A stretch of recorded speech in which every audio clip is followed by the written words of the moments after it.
Well, listen, I called Canelo out because, like I said, he the last great fighter amongst the era that. Have you ever wondered what happens when two of the fiercest talkers in boxing decide to settle their scores with words before they settle them with fists? Have you ever paused to ask yourself which of these two masters of the verbal art might blink first when the gloves come off? Surpassed us, the Floyd, the Pacquiao, the De La Hoya. The lights were brighter than bleach, the cameras buzzing like hornets, and the air thick with the smell of anticipation as Terence Crawford and Canelo Alvarez sat face to face. From the very first syllable, they traded barbs sharper than any blade, each man testing the other's resolve. Crawford, lean and lithe, carried the confidence of an undefeated warrior who has dismantled every style thrown at him. Across the table, Canelo, stocky and seasoned, bore the aura of a veteran champion who has faced the best and walked away with his crown intact. Neither would back down, and neither expected the other to. We both came up in that era, and he was right there with those fighters, and he got the chance to fight. In the hushed moments before the first insult flew, observers wondered if this was mere showmanship or a sign of genuine friction. Crawford opened with a sly grin, commenting on Canelo's recent performances, questioning whether the Mexican star still packed the same punch that once made him a household name. Canelo countered by recalling the legends he had already conquered, each name etched into his resume like a badge of honor. For both, these words were more than chatter. They were the first weapons drawn in a war of ego and legacy. The Miguel Cottos, the Floyd Mayweathers, and the Kovalevs and Triple Gs. And energy crackled as questions circled around weight advantage, promotional tactics, and the strange sight of Crawford donning a Mexican flag shirt. Would this be a calculated move to sway enemy supporters, or simply a tribute to the sport's greatest fan base? When Crawford explained that he wore the colors in respect for a community that has embraced him, the crowd murmured in approval. But Canelo remained unconvinced. He leaned forward, eyebrows raised, and wondered aloud whether Crawford was trying to soften him up with gestures that had nothing to do with skill. I wasn't able to get those mega fights, so this is my mega fight, this is my moment, and that's the reason why I want to fight an all-time great like Canelo. By the time talk turned to past sparring sessions, Crawford admitted camp had barely begun, leaving everyone to speculate how the two titans would truly compare in the ring. Would Crawford's faster hands outmaneuver Canelo's granite chin? Or would Canelo's legendary body accuracy and power remind the world why he has clung to his throne for so long? Neither fighter offered a clear answer, preferring instead to let their questions hang in the charged air, daring the other to respond. As cameras panned the sold-out arena, the fighters circled each other with verbal jabs reminiscent of old-school street battles. No carefully scripted lines, just raw, unfiltered taunts that laid bare each man's insecurities. Crawford questioned whether Canelo's recent fights hinted at a decline, suggesting that without the right opponent, even the greatest can fade. Canelo shot back by reminding Crawford that talk is cheap, and that only the ring can separate real champions from pretenders.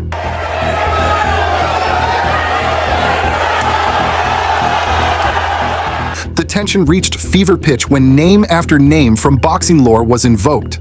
Crawford mused on the kinds of fighters who once stood where he and Canelo now stood, heroes and villains whose battles defined eras. He painted pictures of Hagler's grit and Leonard's flair, hinting that only one or two boxers in history could truly challenge both himself and Álvarez. Canelo, ever the traditionalist, reminded Crawford that history favors those who win, not those who pontificate, and that words would be forgotten once fists spoke louder than mouths.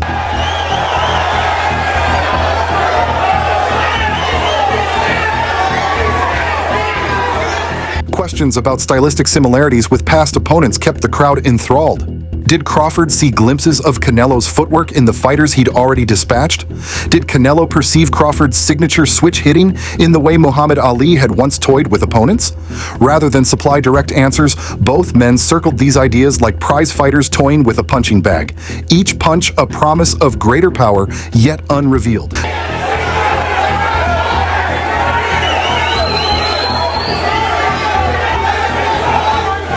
No promotional tactic was too small to escape scrutiny. Crawford's decision to wear Mexican shirts on social media sparked debate over cultural authenticity versus clever marketing. Alvarez's camp accused him of pandering, to which Crawford replied that respect is earned, not stolen. The volley of accusations grew more intense, as did the crowd's anticipation. If the pre-fight war was this fierce, what brutality awaited inside the ropes? He's not gonna beat me. Don't worry about it. He's not gonna beat me. Don't worry about it. Then came the personal investments. Crawford spoke with pride about rebuilding homes and gyms in Omaha, displaying a philanthropic side that contrasted with the trash talk. Canelo nodded. He valued tradition and community as much as any fighter, but he warned that generosity would not sway him when the bell rang. Both men acknowledged their duties beyond the ring, yet made it clear that charity would not rescue a fallen warrior from defeat. Even the staid world of fighter loyalty was dragged into the fray. References to Ryan Garcia's split from Eddie Hearn and Crawford's own disputes with promoters underscored that boxing is as much a business as it is a sport. Crawford insisted that loyalty must be mutual, arguing that a fighter has the right to bet on himself if his backer does not deliver. Canelo, ever skeptical of shifting allegiances, questioned whether such moves breed respect or resentment. I think this fight is gonna be in the books of the history of boxing for sure. That's for sure. As the press tour wound through London, New York, and Las Vegas, no city could contain the mounting hostility. Each stop saw the same pattern. Crawford's cool confidence met by Alvarez's simmering intensity. Questions about rematch clauses and weight restrictions were met with flat denials. Both men insisted they wanted only one fight. No safety nets, no excuses, and certainly no cages for their egos. They both insisted that when September 13th arrives, they will stand toe-to-toe without regrets. By the end of the Whirlwind media tour, one thought prevailed. This was more than publicity, more than showmanship. It was the collision of two legacies hungry to prove supremacy. Crawford's unblemished record stood as a monument to perfection, yet Canelo's track record of triumphs demanded reverence. When they finally meet under the bright lights, neither will have the luxury of words. They will have to let their fists speak. For sure, them belts coming with me. They coming home with me. I'm telling you right now. You can see it, but it's gonna be difficult. You take it to your mom. I'm taking them. So mark your calendars and prepare your popcorn, because these two verbal juggernauts have set the stage for the fight of their lives. No monologues, no posturing, just two champions unleashing every ounce of skill, power, and heart. The ring doesn't care about origins, allegiances, or marketing schemes. It only cares about survival, about seizing opportunity, and about writing history with every punch thrown. And come September, history will witness whether Crawford's speed and precision can topple Canelo's power and experience, or whether Alvarez will remind the world why he has remained at the summit for so long. If you think you've seen heated rhetoric before, think again. Crawford and Canelo have raised the bar with each taunt, each question dropped like a gauntlet at the other's feet. They've dared one another to step up, to own their convictions, and to prove their worth in the greatest arena of all. The only question that remains, when the final bell sounds, who will still be standing? Beyond the pre-fight banter and press tour theatrics lies the heart of any championship bout, unrelenting training. In the gyms of Omaha and Guadalajara, both warriors push their bodies past the brink day after day. Sweat drips into eyes bruised by resistance bands and speed bag blasts. Their coaches trade strategy as eagerly as the fighters trade taunts. Every punch thrown in sparring is a promise that neither man intends to break. And ain't nothing you gonna be able to do about it come fight And night. I know Turkey's in your corner, but promise you. look, it's gonna be very difficult. He's gonna be so mad that day. At altitude camps and quiet sparring halls, the mental game takes center stage. Crawford meditates on the judicious use of angles, rehearsing defenses against the famed Alvarez counter left hook. Canelo drills his feints and body shots until muscle memory eclipses conscious thought. Both know that victory hinges on the mind as much as on muscle. In these silent moments, the real war rages unseen. Scouts and trainers analyze endless footage, hunting for the smallest edge. Slow-motion replays reveal split-second openings in guard placements and timing nuances. Cornermen argue over whether Crawford's switch hitting will pay dividends or merely invite Canelo's trademark power shots. At the same time, Canelo's team debates the ideal distance to bait the younger man into overreaching. Each technical adjustment may become the difference between glory and defeat. Nutritionists craft bespoke meal plans to fuel ferocious training and sustain punishing weight cuts. Protein shakes blend seamlessly with whole grains and leafy greens to keep muscles primed. Crawford counts every gram, ensuring he hits the scale perfectly without sacrificing strength. Canelo's regimen balances high-calorie bulking with precision timing to preserve his knockout punch. Both understand that what enters the body is as crucial as how often the hands fire. Believe me. I see you. I see you. You see I'm different. I see you too. You see I'm different than all the other ones. No, I see you. The fighters' personal lives also bear the strain of a title clash. Crawford sacrifices family dinners to rise before dawn and pound the pavement. Canelo postpones social appearances to spar deep into the night. Loved ones watch on with pride tinged by worry, knowing that a single slip could alter lives forever. Yet this sacrifice cements their legacies, binding personal triumph to professional conquest. In sacrifice, they find purpose. When social media lights up with snippets of training and cryptic messages, the boxing world holds its breath. Fans dissect every clip, speculating on hand speed and punch force. Betting lines wobble with each viral video, reflecting public sentiment. Promoters ride this wave, teasing interactive events that hype every jab. The digital battlefield becomes a preview of the physical one awaiting on fight night. In the arenas where they shine, the ring stands as a modern coliseum. The canvas bears the scars of battles past and the imprint of fresh boots. Corner stools absorb the weight of anxious breaths between rounds. Overhead lights gleam off freshly waxed ropes, promising both sanctuary and peril. Here, words give way to reality. No, you don't know different. You're nothing different. I'm different. Nothing different. I'm different. We'll see. You gonna see. We'll You see. know it. We'll see. We We'll gonna see. see. Judges, seated ringside, prepare for the impossible task of scoring chaos. They must translate raw violence into numbers and letters. Every punch swells scorecards with unseen influence. Judges' past controversies loom, reminding all that error can tarnish triumph. Boxing's gatekeepers hold immense power in their pens. Commentators wax poetic on old rivalries, comparing Crawford Alvarez to Hagler Hearns or Tyson Holyfield. They project historical significance onto the bout, betting that the outcome will ripple through boxing lore. Yet neither fighter concerns himself with legacy talk. They focus on the next drill, the next punch, the next moment of truth. Let history write itself. Merch stands stock ring-worn replicas of both men's gloves and trunks, each sale feeding the hunger for fandom. Mexican flag shirts share shelf space with Omaha blue jackets, symbolizing the global nature of the fight. Every tee or cap sold cements the bout's cultural footprint. Fans become walking billboards, sharing allegiances without saying a word. Merchandise morphs passion into profit. Press junkets fan out across time zones, forcing fighters into endless cycles of interviews and photo ops. Crawford navigates questions with measured charm, always returning to the fight's stakes. Canelo greets each camera with steely resolve, a reminder that focus is a weapon. Neither allows distraction to erode preparation. They endure these rituals as part of the path to greatness. Legends watch from afar, offering cryptic praise and veiled predictions. Old rivalries resurface on social threads as former champions weigh in. Each comment sparks fresh debate over style supremacy and scorecard strategy. Fans love these sideline grandmasters, believing their words carry prophetic weight.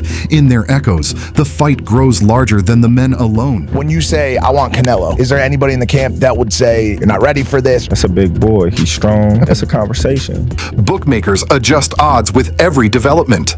A spark in sparring footage may shift money towards Crawford. A confident grin from Canelo clips Ripple's faith in his knockout power. Millions in wagers hang on infinitesimal shifts in confidence. Unknown factors like travel delays or minor injuries can tilt these scales. In the betting world, uncertainty is both threat and opportunity. As fight week dawns, the final press conference feels more ritual than revelation. Both champions appear poised, their bodies lean and hardened. They exchange polite nods but seize every chance for a barbed remark. The final decrees are set: gloves, round count, time. All else remains shrouded until the bell rings. With formalities complete, they retreat to final rest and reflection. It's not just, Oh man, you will whoop his ass. Like, yes man type stuff. I'm not worried about Canelo. I'm not thinking about Canelo. On fight night itself, the air pulses like a living beast. Thunderous applause greets Crawford's entrance, a chorus of Omaha pride. Canelo's arrival brings a sea of red, rising as one in support of a national icon. Both sets of fans roar with equal ferocity, each convinced of victory. The crowd's energy crackles through solid steel ropes into the fighter's veins. The first round crackles with caution. Footwork dances, jabs flicker like warning shots. Crawford probes, measuring distance with surgical precision.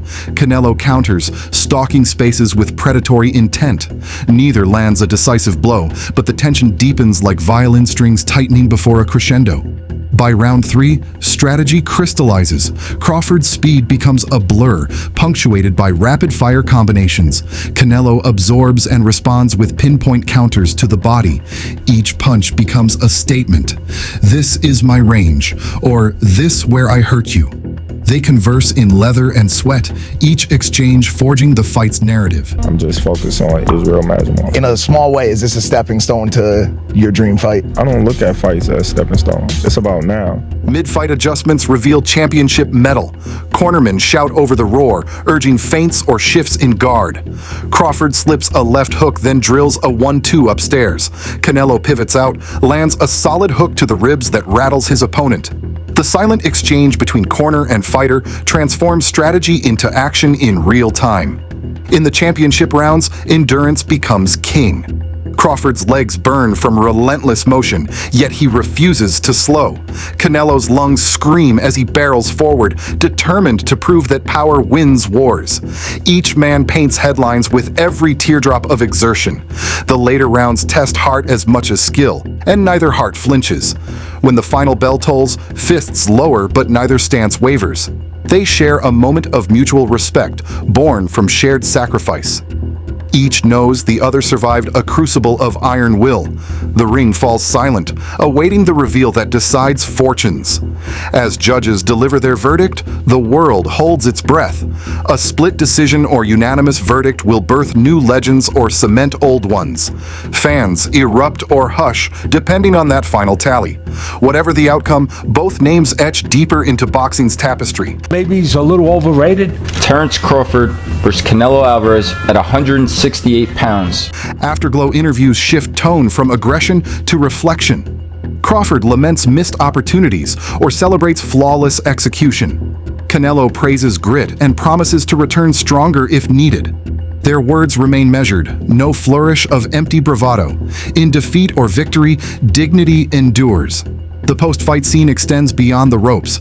Analysts replay key moments in endless loops, disassembling each slip and landing. Social feeds overflow with highlights and heated debate. Parodies and memes carve the fight into digital folklore. In the court of public opinion, the battle wages on. Canelo's really good, really good. But I think Crawford is special. I know he hasn't fought the resume everyone wants. Rematch talks ignite almost immediately. Promoters smell profits in a sequel that promises deeper drama. Fighters weigh legacy versus fresh challenge, torn between closure and immediate reward. Negotiations become their own chess match. And thus, even as one chapter ends, another looms on boxing's horizon. Through it all, one truth stands firm. The fight transcends two men. It binds communities, inspires legends, and tests human limits. In every jab encounter, we see echoes of our own struggles. When Crawford and Canelo trade blows, they remind us why we watch, to witness courage in action. Canelo's really good, really good. But I think Crawford is special. I know he hasn't fought the resume everyone wants. Remember to stay engaged with every moment. Share your thoughts below, hit that subscribe button, and keep the fire burning in the comments.